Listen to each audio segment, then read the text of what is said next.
Percayalah dan yakinlah, mudah-mudahan ibu-ibu semua menjadi yang husnul khotimah. Bapak ibu semua menjadi orang-orang yang husnul khotimah. Amin. Apakah ibu-ibu, bapak-bapak semua duduk di sini merasakan kenikmatan tidak? Nikmat tidak?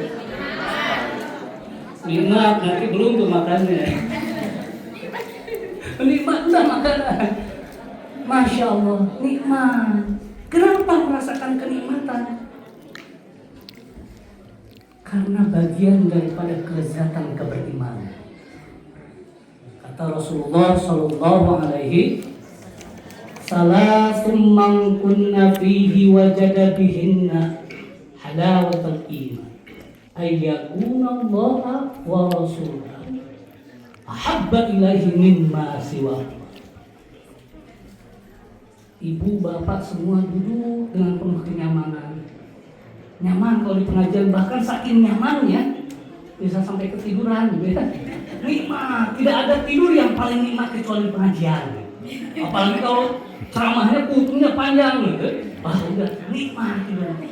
Lupa dengan hutang, lupa dengan tugas ya Bu Sofi ya. Padahal tugas numpuk kalau lagi ngaji tenang. Karena apa?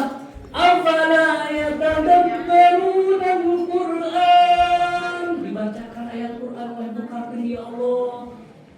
Bu, jawabnya mantap banget. Saya agak kuat. Qari'ah luar biasa, Masya Allah. Dibacakan ayat Al-Quran, tenang hati, tenang. Bahkan kalau husnul khotimah dicabutnya nyawanya kita pada saat di majelis ilmu, ya Allah, itu yang dicita-citakan. Banyak sekarang warga Nahdien loh. Banyak warga Nahdien yang meninggal dalam keadaan sholat, dalam keadaan pengajian. Itu yang dicita-citakan.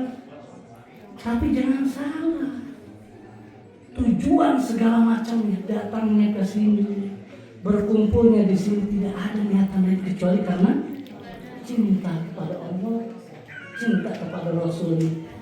Karena kecintaan, kalau tujuannya satu, la ilaha illallah, manusia yang paling merdeka, manusia yang paling bahagia, manusia yang tidak akan gentar dicaci, manusia yang tidak akan terbang ketika dipuji adalah manusia yang memegang teguh la ilaha illallah.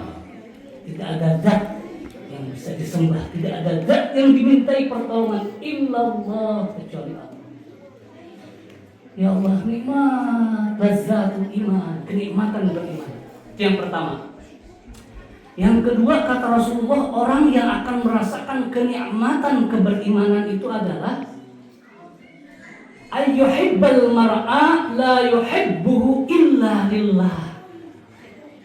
Orang yang menjalin persahabatan, orang yang menjalin kekerabatan bukan karena hal-hal lain, tapi karena Allah.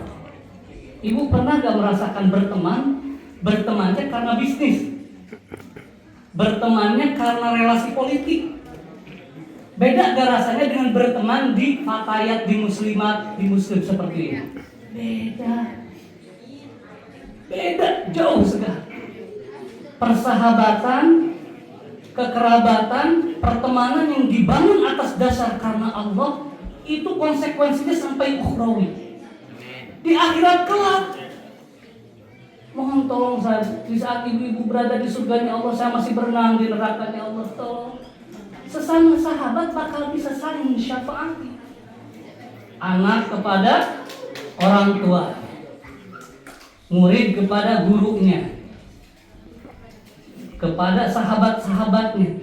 Kalau persahabatannya tidak dibangun atas dasar karena Allah, sia-sia. Beda persahabatan politik. Sekarang sahabat, besok jadi banyak. Persahabatan bisnis, pas lagi untung bersahabat, musyarakah mudharabah, pas bangkrut. Tapi kalau bersahabat karena Allah, di sini ada yang meninggal, ada yang sakit. Makanya beruntung seberuntung-beruntungnya warga Nahdien, khususnya Nahdien di UK ini. Kenapa? Yang meninggal tiap Jumat didoakan. Siapa yang tidak iri didoakan tiap malam Jumat, dipimpin terkadang oleh Gus Sakir, oleh para asparagus yang lainnya. Didoakan asparagus. Nah, asparagus itu kan gus satu ya. Asparagus ini paragus-gus gitu ya. Kalau jama taksirnya teragus roki gawakis. Apa kan? Jama taksir. Asparagus. Insyaallah Bu. Sama yang mana barusan? Oh, asparagus. Aduh. Ini biasanya Bapak Ibu, saya kalau diminta ceramah tuh malu gitu ya. Tapi saya punya strategi, biasanya ceramah itu saya gimana caranya supaya pendek. Tadi menjelang duhur, wah pas ini. Jadi pas ceramah, pas ada duhur cuma 3 menit selesai gitu. Oh, ini udah selesai nih, sholat duhur. Oh, ada satu strategi lagi. Menunggu apa tuh di atas? Acara inti itu, gitu ya. Tausiah udah tadi sama Bu Sakir, sama asparagus yang lain udah. Tapi sekali lagi karena kalau karena Allah siap sampai malam. Tidak bakal siap. Kode saja Bu ya. Kalau saya kepanjangan kodenya gini. Ya. Oh, berarti selesai. Masya Allah. Saya ditanya sama Gus Syakir mau pakai PPT gak? Gak ada PPT itu untuk kuliah. Kalau ngajar mahasiswa baru saya bawa selembaran gini. Jadi sampai asparagus. Yang kedua tadi apa Bu? Persahabatan karena Allah. Siap gak Bu? Kita menjalin persahabatan. Sahabat itu kan bukan sahabat. Kita pernah bertemu dalam satu majelis dalam keadaan iman. Insya Allah mudah-mudahan kita bisa saling tolong di akhirat. Siapa di antara kita yang bisa masuk surga? Raise your hand. Siapa yang bisa masuk surga yang pertama? Insya Allah semuanya. Tapi kan kita gak tahu. Ada yang shortcut langsung masuk surganya Allah. Ada yang harus lewat dulu mesin cuci, dibersihin. Yang paling akhir di nerakanya Allah, ya Hanan, ya Manan. Lagi disiksa sama Allah. Yang pernah ngumpul di muslimat, kemana sih ibu ini? Biasanya ngaji. Ternyata di surganya nanti bisa ngumpul-ngumpul kayak gini. Jadi kata Rasulullah, apa yang bisa dilakukan di alam dunia, maka bisa dilakukan di surganya Allah. Kalau yang orang-orang sering ngumpul gini ketemu, mungkin Gus Syakir udah masuk surga lebih dulu. Ini masuk lagi, masih berenang di neraka ini. Harus ini. Who knows? Betul gak? Kita tidak ada yang bisa menjustifikasi bahwa ini calon neraka, gak ada. Ini ahli bid'ah masuk neraka, gak bisa. Surga dan neraka itu adalah otoritas wewenangnya Allah. Bahkan yang kita pandang, ini ahli neraka nih, meninggal dalam keadaan husnul khotimah. Ya Allah, yang terlihatnya ahli surga mati dalam keadaan husnul khotimah. Naudzubillah, tsumma naudzubillah. Makanya doanya para ulama selalu memintakan ya Allah biha, ya Allah biha, ya Allah bihusnil khotimah. Kenikmatan terbesar itu puncaknya adalah kematian. Bersahabat, berkumpul, berjamaah karena Allah. Insya Allah. Di absen satu-satu. Percaya tidak? Saya biasanya mimpin tahlil, diminta oleh Bu Syakir untuk membaca arwah-arwah ya. Berapa? Sampai 500 ya. Dibaca satu-satu. Ya Allah, saya sedih. Ya Allah, nikmat orang-orang yang ada di sini. Terkirim tuh, yang dikirim bukan makanan kan ke kuburan. Fatihahnya kita, nikmat. Gambaran sederhananya gini Bu. Ibu suka ngirim uang ke Indonesia? Kayak gitu. Kita melihat ke bagaimana kenikmatan yang dirasakan oleh saudara-saudara kita di Indonesia. Kayak gitu. Kan kita gak bisa mungkin ngirim kupat tahu apa-apa langsung ke Indonesia. Berupa imateri, bahkan sekarang tidak ada materinya, transfer sampai ke sana. Di alam kubur pun demikian. Hal ini berlanjut dengan apa yang disampaikan Rasulullah. Pada suatu ketika Rasulullah naik ke mimbar. Ini mimbarnya biasanya kalau mimbar NU itu ada tiga tangga kalau di Jumatan. Nah Rasulullah ketika naik mimbar tiba-tiba amin. Naik kedua amin. Naik ketiga amin. Para sahabat bertanya, kenapa Rasulullah? Tiba-tiba amin, tidak ada yang mendoakan apapun. Nah, Rasulullah menjelaskan, aku tadi, ini singkatnya, kalau bahasa Arabnya bakal kepanjangan. Karena ini tadi udah ada yang batuk belum? Oh belum, udah ada. Harus segera selesai. Oh belum.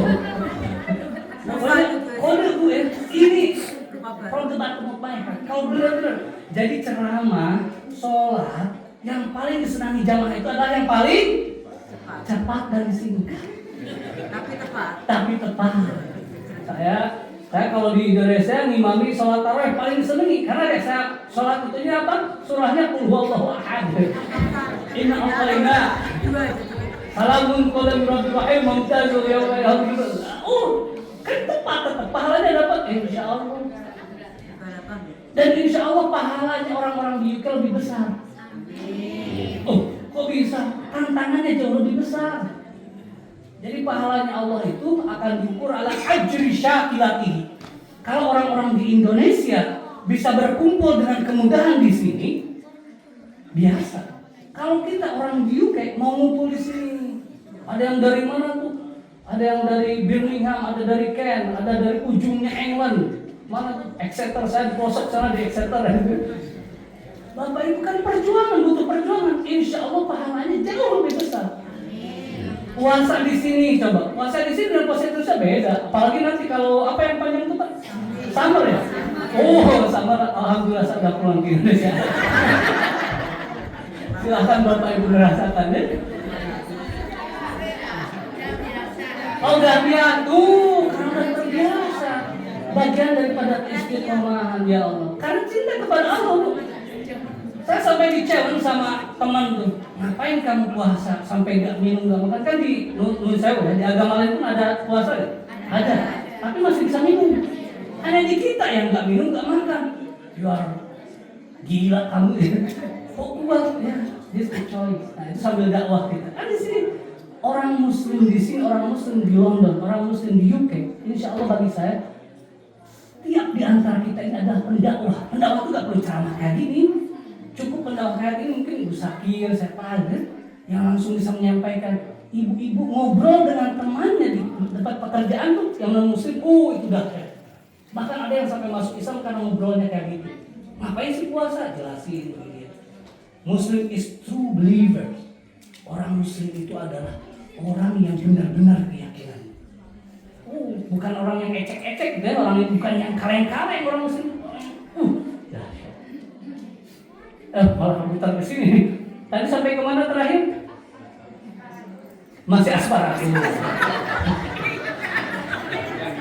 Ini bakal ingat asparagus banget. Apa pengajian kau halal bihalal? Asparagus. Gak apa-apa, insya Allah itu pun berkah, Persahabatan. Selain persahabatan tadi Rasulullah naik ke mimbar mendoakan 3 kali. Apa yang didoakan? Ternyata ini yang paling aneh. Kita gak boleh mendoain orang jelek ya. Tapi dalam konteks ini Rasulullah mengaminkan doa yang jelek. Apa tuh? Malaikat Jibril alaihissalam mendoakan yang jelek. Apa doanya? Bu'dan liman adroka.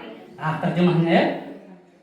Jauhkan rahmat Allah bagi orang yang masuk dan merasakan Ramadan tetapi tidak mendapat maghfirahnya Allah. Didoain sama Rasulullah. Amin. Udah capek-capek puasa sebulan gak dapat maghfirah Allah. Nah ini sesuai dengan apa yang disampaikan oleh Gus Rocky malam Jumat kemarin, malam Jumat tadi ya. Banyak di antara kita ini puasanya sebulan, Idul Fitrinya 11 bulan. Idul Fitri terus merayakan rame-rame gitu. Puasanya cuma sebulan. What happened? Jangan-jangan ada something yang wrong di puasanya. Imam Al-Ghazali membagi puasa itu kan ada puasanya orang awam, puasanya apa lagi? Khos, ada khosul khos. Mungkin kita puasanya masih hanya menahan haus dan lapar. Ada puasa yang lebih dahsyat. Puasa apa? Puasa segala macamnya. Mempuasakan bibir kita, mempuasakan hati kita dari hanya penuh dengan keduniaan. Karena Allah. Yang kedua yang paling ngeri nih, didoain sama Rasulullah apa? Rasulullah tiba-tiba mengamini malaikat Jibril mendoakan seperti ini. Bu'dan, jauhkan rahmat Allah dari anak yang durhaka kepada orang tuanya. Amin, kata Rasulullah. Ya Allah, setiap Ramadan, setiap Idul Fitri hanya bisa nangis saya, Bu. Padahal baru 4 tahun di Inggris ya. Nangis, ya Allah, saya belum bisa berkumpul bersama ibu dan bapak. Hanya bisa merasakan, hanya bisa melihat. Karena mikir kalau mahasiswa kan balik ke Indonesia berapa tuh? Kali 4 anak dan istri. Daripada dipakai pesawat, mending dikirim pakai Transferwise gitu ya. Udah jangan ketawa dulu, ini yang serius nih. Malaikat Jibril mendoakan, ya Allah, jauhkan rahmat Allah dari anak yang durhaka kepada orang. Kita semua mungkin belum menjadi orang tua semuanya.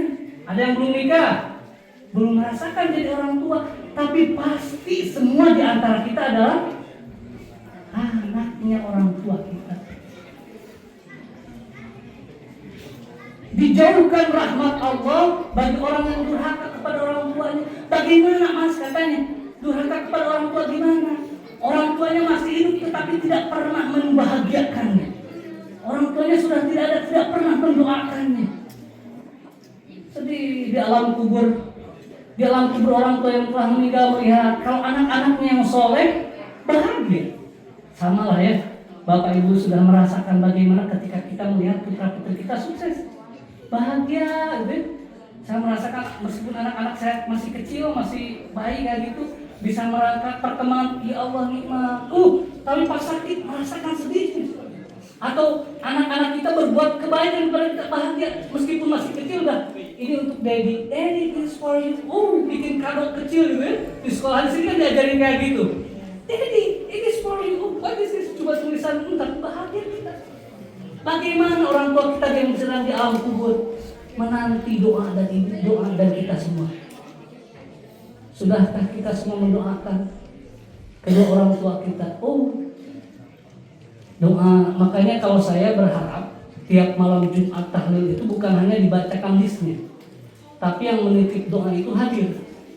Contoh saya menitipkan almarhum 3 orang 4 orang hadir, terutama putra dan putrinya. Karena itu doa yang mustajab langsung komik kepada orang tuanya itu anaknya. Doa anak yang soleh. Doa anak yang soleh, ya Allah dikirimi. Kalau kita melihat di Indonesia orang tua kita bahagia dengan dikirimi uang. Yang sudah meninggal bahagia dikirim Al-Fatihah. Ataupun kita berinfak diniatkan untuk orang tua kita, insya Allah itu yang menjadi kunci didekatkan rahmat Allah kepada kita, Bapak. Udah ada yang paham? Dan dijauhkan rahmat Allah bagi orang-orang yang durhaka kepada orang tua. Itu yang pertama. Sehingga sebenarnya konsep yang paling dahsyat halal bihalal. Halal bihalal itu kan istilahnya bahasa Indonesia, budaya Nusantara yang dipopulerkan oleh Kiai Haji Wahab ya. Hanya nggak perlu dibahas sejarahnya, tinggal diklik Google. Hanya prinsipnya adalah halalun bihalal. Halal bihalal itu kita pernah melakukan kezaliman, kesalahan, datang kepada orang yang kita zalimi, minta bihalalin, dihalalkan, gitu ya. Tapi konsep yang pertama sebenarnya kita harus meminta maaf, minta didoakan. Yang pertama adalah kepada orang tua. Bagaimana Mas kata orang tua saya di Indonesia? Telepon yang pertama itu selain ke orang lain, kepada orang tua terlebih dahulu. Assalamualaikum mama bu. Kalau yang sudah meninggal kan kita hanya bisa menangis bu. Menangis, ya Allah. Mudah-mudahan ibu dan bapak kita berada dalam surganya Allah, dalam kenikmatannya Allah, berada di alam kubur dengan penuh kenikmatan dan ridhonya Allah. Tapi kalau melihat anaknya tidak soleh, sedih, siksa yang ada ke dalam kubur. Itu yang pertama. Jadi yang akrab, yang paling dekat kita meminta maaf halal bihalal itu kepada orang tua. Kepada orang tua, kepada keluarga. Yang berikutnya didoakan oleh malaikat Jibril, relate dengan durhakanya kepada orang tua adalah durhakanya seorang istri kepada suami. Gimana suami yang durhaka? Itu udah jelas itu. Lebih tidak lebih tidak dirahmati sama Allah kalau itu. Kenapa konsepnya? Karena kan konsepnya ar-rijal itu sebagai imamnya. Jadi imam itu bertanggung jawab kepada makmumnya. Jadi selama perintah dari suami itu sesuai dengan ajaran Allah, wajib diikuti. Kan gitu prinsipnya. Tapi kalau suaminya tidak ngajarin, suaminya yang zalim, jadi kalau suami yang berbuat kemaksiatan, berbuat tidak adil kepada istri, itu jauh, itu mah bukan dijauhkan dari rahmat Allah lagi, itu udah jelas disiksa. Tapi kalau istri ingin dimasukin ke surganya Allah, cukup meminta ridhonya suami, mendapatkan ridhonya suami, insya Allah masuk surganya Allah. Kok ini belum ada yang batuk ya? Ayo ini itu udah di atas, udah nunggu ini. Ya Allah. Hunna libasul lakum wa antum libasul lahunna. Suami dan istri itu kan bagai pakaian ya. Bagaimana istri menjaga kehormatan suami, bagaimana suami menjaga kehormatan istri. Baju dipakai untuk menutupi aurat, menjadi kebanggaan, seperti itu. Nah, mudah-mudahan halal bihalal yang kedua setelah orang tua adalah kepada suami dan istri. Istri kepada suami. Mas atau siapa manggilnya ayah, gitu ya. Ibu-ibu masih manggil ayah, ayah, hani, apa sebutannya ya, beb, apapun. Ya Allah. Oh dasar. Jadi sebenarnya untuk ibu-ibu itu mudah untuk masuk surganya Allah. Kan kalau orang tua sudah tiada, maka sudah menikah, beralih ridho Allah, keriduannya itu berada di ridhonya suami. Dan suami jelas akan mendapatkan ridhonya Allah kalau bisa menjadikan istri-istrinya menjadi istri yang soleh. Istri-istrinya berarti lebih dari satu, hati-hati. Oh, sangat sensitif itu, bahaya. Saya aja yang batuk benar-benar. Baik Bapak Ibu. Jadi konsep halal bihalal itu adalah kita harus memaksimalkan, meminta maaf yang sebesar-besarnya kepada orang tua, kepada suami dan istri, kepada saudara terdekat. Karena biasanya pertengkaran, kesalahan itu dimulai dari suami dan istri, orang-orang yang terdekat, baru yang jauh, gitu ya. Nah, mudah-mudahan kita semua mendapatkan ridhonya dari orang tua kita. Kalau kita sebagai orang tua, kita meridhoi putra dan putri kita. Mudah-mudahan ibu-ibu yang menjadi istri yang diridhoi oleh suaminya, mendapatkan ridho suami dan ridho Allah, dan suaminya ditolong sama Allah, bisa memimpin keluarganya menjadi keluarga yang diridhoi oleh Allah Subhanahu wa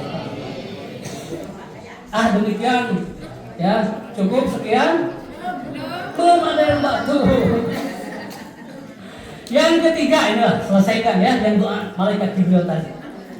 Yang ketiga, yang didoakan oleh malaikat Jibril dan diaminkan oleh Rasulullah itu adalah apa? Ketika dibacakan nama Nabi Muhammad sallallahu alaihi wasallam, tidak membacakan sholawat kepadanya, maka diaminkan oleh malaikat Jibril, dijauhkan rahmat dari Allah, dan diaminkan oleh Rasulullah sallallahu alaihi wasallam. Insya Allah untuk Jam'iyah Nahdlatul Ulama, para pecinta sholat, sallu ala Muhammad. Allahumma salli wa sallim ala Sayyidina Muhammadin.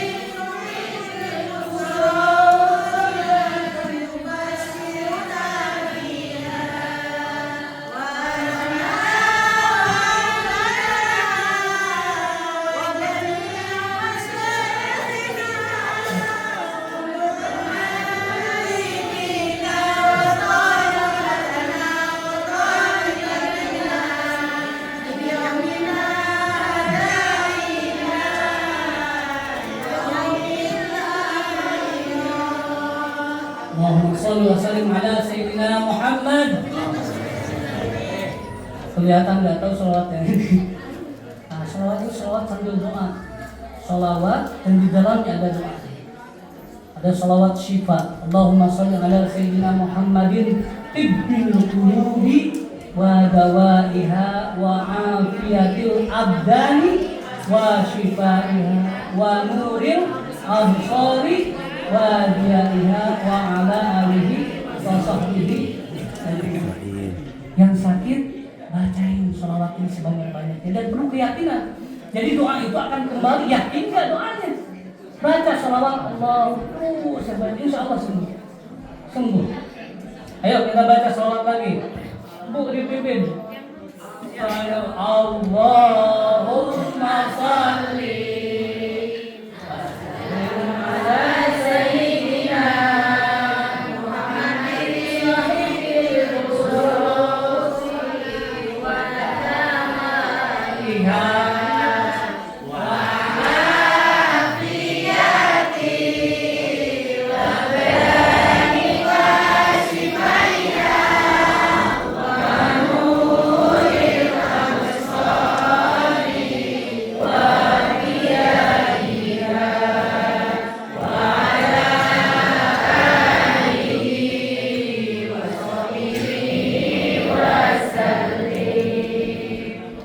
Alhamdulillah.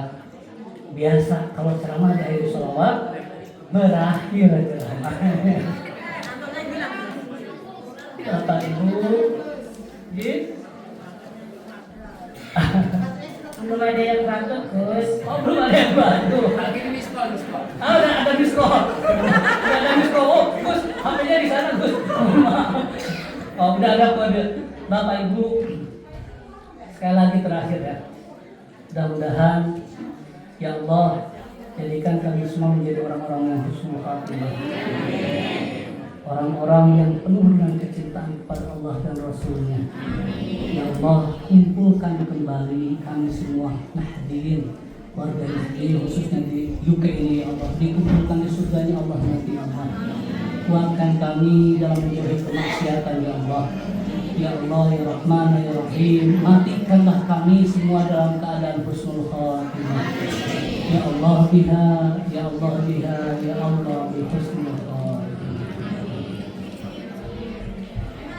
Mohon sewu, demikian Bapak Ibu, insya Allah mohon maaf kalau tidak dapat menyampaikan dengan baik ceramahnya, namun mudah-mudahan setidaknya ada bekal pulang ke rumah itu asparagus. Alhamdulillah. Demikian, nggak perlu ada tanya jawab ya Gus Syakir, atau ada, kalau ada yang mau bertanya satu boleh, kalau tidak menanti di atas. Tidak ada? Baik. Alhamdulillah, akhirul kalam. Wassalamualaikum warahmatullahi wabarakatuh.